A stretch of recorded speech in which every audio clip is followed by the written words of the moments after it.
Estamos no Conecta. O Conecta é um canal de discussões do processo penal contemporâneo.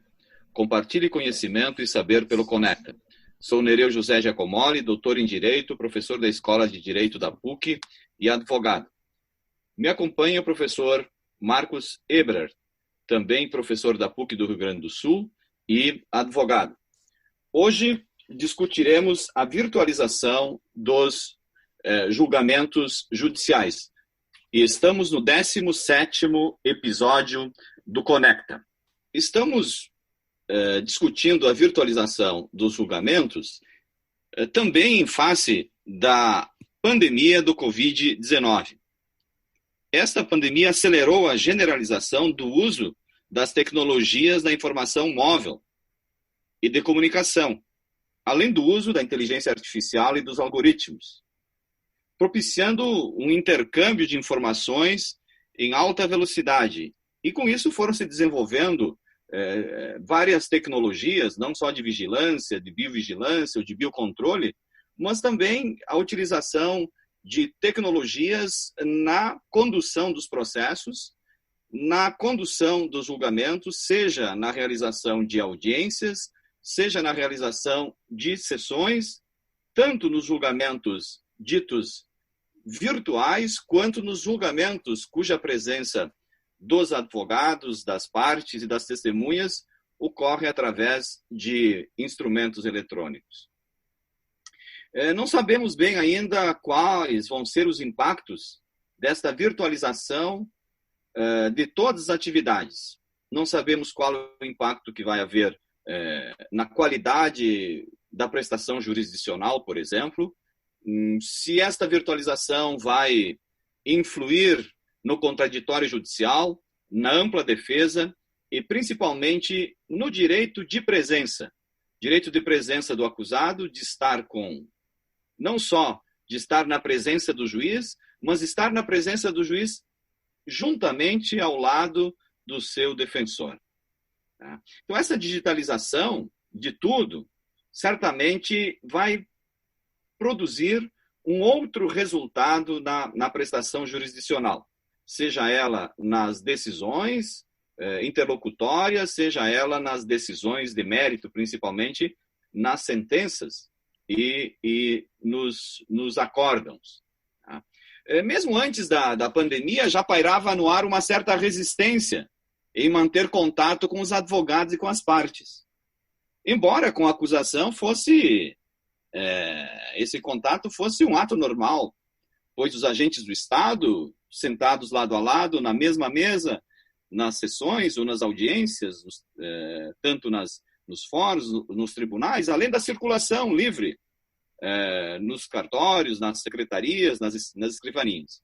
Uma situação bem diferente se verifica com relação aos defensores dos acusados. O meu temor é que esse distanciamento e esse tratamento desigual influa na prestação jurisdicional, ou seja, esse tratamento desigual ele se multiplique com a utilização desses mecanismos virtuais de julgamento e da condução do processo. E que eu espero que isso não ocorra.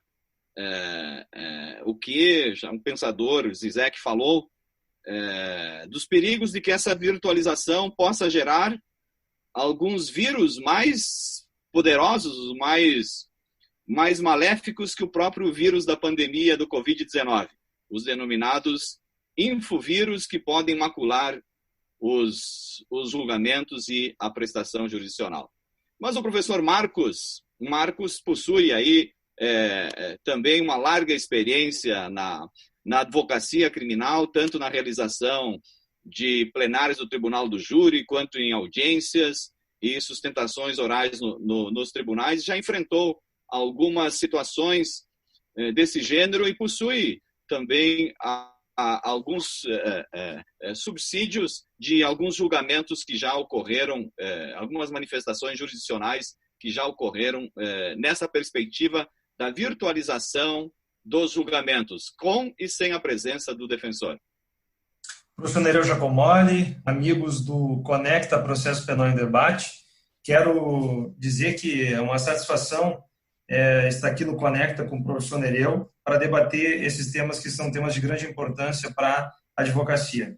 Em relação à questão da virtualização dos julgamentos, além dessas preocupações trazidas pelo professor Nereu Giacomoli, eu acho que nós poderíamos já destacar de arrancada que nós poderíamos ter aí um problema de constitucionalidade formal. Muito embora não seja a minha ideia aqui discutir isso, mas até que ponto o CNJ e os tribunais eles podem legislar sobre como acontecem as audiências, mesmo que nós tenhamos algumas disposições no Código de Processo Penal que estejam e indiquem essa linha em relação à videoconferência ou à virtualização.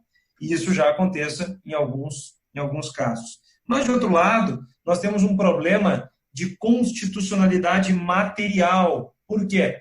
Porque toda vez que se pensa em fair trial, ou seja, toda vez que se pensa num processo justo, nós precisamos pensar em garantias processuais. E do ponto de vista do tema probando, do ponto de vista da prova, essas garantias processuais penais elas têm grande importância. E eu divido essa discussão em relação à virtualização dos julgamentos entre esses julgamentos por sustentação oral que estão acontecendo nos tribunais e, num primeiro momento, foram muito afoitos em algumas circunstâncias, porque muitos julgamentos eles simplesmente aconteceram, tá? Independentemente da oposição do advogado, aconteceram sem sustentação oral, e agora nós já temos uma flexibilização dos tribunais em relação à oposição do advogado àquela sessão sem sustentação oral. Mas a minha preocupação também é com as audiências. E dentro da questão das audiências por videoconferência, nós temos hoje a ideia de, já que nós estamos numa proposta de isolamento, já que nós estamos numa proposta em manter o isolamento cada vez mais, e não sabemos até quando esta situação, esse status assim nos remeterá, as audiências criminais por videoconferência, tanto de réu solto quanto de réu preso, mas principalmente de réu preso, ela coloca cada uma dessas pessoas nas suas residências. Ou, eventualmente, até mesmo, quem sabe, o juiz lá no seu gabinete no foro, o advogado no seu escritório, o promotor de justiça no seu gabinete lá no Ministério Público, na sede do Ministério Público naquela comarca. Mas e o réu preso? Onde ele estará? Ele estará no presídio, certo? Qual é que é a primeira preocupação? A primeira preocupação, não, mas não tem problema nenhum com isso. Por que não? Porque tem toda a tecnologia ao redor da fala de todos esses atores e com certeza nós não teremos nenhum problema. Bom, mas vamos começar pelo básico. Se a audiência é ali que se traz a prova, é ali que se judicializa a prova, é ali que se arrebenta com aqueles indícios que foram trazidos lá do inquérito policial, por exemplo, num crime de homicídio, num crime de estupro, num crime de tráfico de drogas. Não estou falando aqui da sonegação fiscal, não estou falando aqui da apropriação indébita previdenciária, estou falando do estelionato, estou falando do furto, estou falando do roubo. Aquilo que se trouxe lá do inquérito policial, e como nós sabemos, ao largo do contraditório e ao largo da defesa, como é que ficam agora numa audiência em que o advogado, em que o defensor não terá contato imediato com o seu constituinte? Como é que vai funcionar essa audiência? Por quê? Evidentemente que nós vamos preparar esta audiência antes. E aí já começam os pontos aqui de confronto. Porque como é que o advogado vai ter, como é que o defensor vai ter acesso à casa prisional diante da condição de isolamento? Nós vamos imaginar que tenha. Nós conseguimos preparar essa audiência. Como é que eu vou ouvir uma testemunha que, por exemplo, professor Nereu, me traz um fato relevante na hora da audiência? Como é que eu tenho contato? Como é que eu faço isso no dia a dia, esquecendo que nós estamos no Covid? No dia a dia, eu estou ali com o meu cliente, estou conversando com o meu constituinte e ele vai me dizer, essa testemunha referiu isso, porque justamente eu tenho um processo, ela tem um processo trabalhista contra a nossa empresa e a ideia dela justamente é falar isso por conta de que aconteceu tal circunstância. Ou seja, estou aqui criando um factoide. Bom, como é que nós fazemos isso lá na audiência? Imediatamente. Em decorrência do quê? Do direito de presença. Em decorrência do quê? Do contraditório. Em decorrência de que o réu tem direito. olha, por qualquer estatuto jurídico nacional ou internacional, de presença na audiência. E, é claro, de poder influenciar a decisão judicial. Então, nós estamos aqui realmente assim, com um problema que, na minha opinião, ele não é muito maior, evidentemente, que um problema de saúde, não se discute isso, mas um problema de saúde, né, um problema de saúde pública, ele não pode subverter garantias constitucionais. Então, aqui, eu tenho me oposto bastante a essas audiências por escrito, tenho feito oposição também fundamentada em relação aos julgamentos no tribunal, aos julgamentos virtuais, e ultimamente, inclusive, até mesmo misturando os assuntos aqui um pouquinho, mas já dando também uma ideia de um tema que a gente pode, na sequência, discutir, é que eu tenho enfrentado alguns problemas em relação àqueles casos, por exemplo, o mandado de segurança. Originariamente, o mandado de segurança aceita ou prevê sustentação oral no seu julgamento. Mas e se esse mandado de segurança não for recebido e eu agravar? Este agravo, segundo a maioria dos regimentos dos tribunais, não admite sustentação oral. Então, eu tenho peticionado, tenho insistido para que, se, né, na medida originária exista a previsão de sustentação oral, evidentemente que na medida recursal também deveria haver. Então, esse é mais um tema que ele se mostrou em relação à virtualização dos julgamentos. Por quê? Porque nós estamos percebendo os tribunais trabalhando, nós estamos percebendo, isso o que é muito bom, mas é preciso se ter cautela em relação a quem está no centro do processo, que não é um objeto, né? Mas é uma pessoa humana, como dizia hoje o professor Manuel Valente, aqui no doutorado em Ciências Criminais da PUC, uma pessoa humana e com ela inerente uma série de garantias processuais que devem ser respeitadas no mundo todo. Me parece, professor Marcos, que nós temos várias situações diferentes, né? Nós não somos contra a utilização dessas novas tecnologias e desses mecanismos para o aperfeiçoamento da prestação jurisdicional, na condução dos processos, realização de audiências, sessões de julgamentos. Mas uma situação é a virtualização do julgamento, isto é, sem que, onde os votos dos ministros eles são proferidos sem que as partes, seja Ministério Público e Defesa, possam fazer a sustentação oral. Então, para que a virtualização não continue, via de regra, o julgamento inicia numa semana e termina na outra, e os ministros vão votando no decorrer desta semana, e os advogados, o Ministério Público, acompanham o lançamento dos votos na plataforma eletrônica. Nessa virtualização dos julgamentos, não há nenhuma possibilidade de participação, de presença ou de contraditório das partes.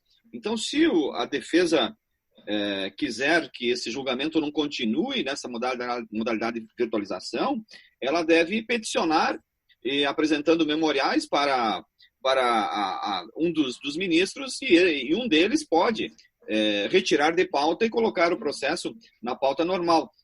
Mas também não há uma obrigatoriedade de julgador fazer isso. Então, essa virtualização dos julgamentos. A outra situação é a participação, como o professor Marcos falou, nas audiências no primeiro grau e nas sessões nos tribunais. Eu vejo mais preocupante a realização justamente dessas audiências no primeiro grau, onde essa virtualização ela não propicia que o defensor sente ao lado do cliente, para que o réu possa fornecer para o defensor técnico todas as informações necessárias na realização da audiência.